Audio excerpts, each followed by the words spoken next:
বড় video edit করা আমার কাছে খুবই ঝামেলার মনে হয়। যার জন্য মেক্সিমাম টাইম ছোট, ছোট রিলস আপলোড করি। অনেকদিন পরে ভাবলাম যে বড় একটা ভিডিও আপলোড করি।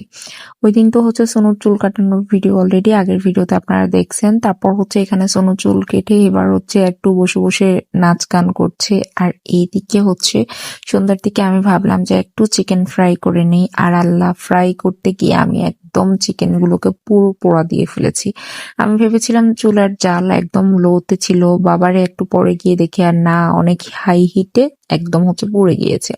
যাই হোক, এখানে ছবিতে যত বেশি পোড়া মনে হচ্ছে, আসলে এতটুকু পোড়ে নাই, এর থেকে কম ছিল। আর এখানে চিকেন ফ্রাই এর সাথে ভাজি করে নিয়েছি পরোটা। আমার হাজবেন্ড আবার এই অবস্থা দেখে চিকেনের সে আর খাবে না, তাই ভাবলাম যে আমি একা একাই শেষ করে ফেলি। যার জন্য পরোটাও কম বানিয়েছি, মাত্র 2টার মতো ভাজি করেছি। দেন নেক্সট ডেতে আমি ভাবলাম একটু সুন্দর করে লেটকা খিচুড়ি রান্না করব, আর সাথে রান্না করব গরুর মাংস। কারণ আগে নরমালি আমরা অনেক বেশি ঝরঝরে খিচুড়ি রান্না করতাম, কিন্তু এখন আমার কাছে কেন জানি লেটকা খিচুড়ি দিয়ে গরুর মাংস দিয়েই খেতে বেশি মজা লাগে। তারপর খিচুড়ি যেহেতু রান্না করব, ভাবলাম যে একটুখানি সবজিও ব্যবহার করি।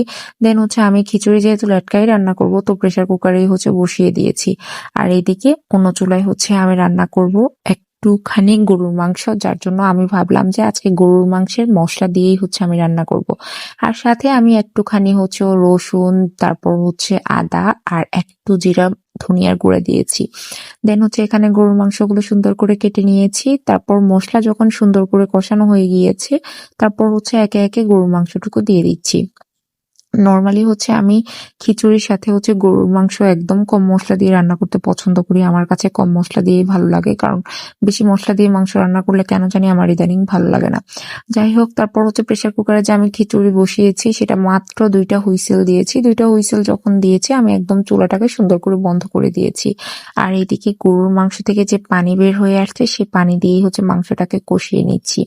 এখানে অনেকগুলো জিরা আমি সুন্দর করে ধুয়ে নিয়েছি, কারণ জিরাতে প্রচুর পরিমাণে কিন্তু বালু থাকে। নরমালি এটা চাললেও বালুগুলো যায় না, যার জন্য আমার মতে ধুয়ে নেওয়াই বেস্ট। তারপর এবার সুন্দর করে এগুলোকে আমি চুলার মধ্যে দিয়ে টেলে নিব। আর এদিকে গরুর মাংসের মধ্যে আমি অল্প একটু দুধ আর টমেটোর সস দিয়ে দিয়েছি। তারপর সুন্দর করে এটাকে রান্না করে নিব। অন্যদিকে আমি খিচুড়ির যে প্রেসার কুকারের ঢাকনাটা খোলার পরে দেখি এটা একদমই নরম হয়ে গিয়েছে। দেন আমি একটুখানি এখানে কাঁচামরিচ দিয়ে দিয়েছি আর ভালো করে নেড়ে তারপর ঢাকনাটা ঢেকে দিয়েছি। দেন আমি যেই জিরাগুলো সুন্দর করে ধুয়ে রেখেছি, সেগুলোকে একটা প্যানের মধ্যে দিয়ে নেড়ে চেড়ে এগুলোকে ভাজি করে নিব। আর এইদিকে আমার রান্নাও কিন্তু কমপ্লিট। দেখেন, এখানে গরুর মাংসটা এখানে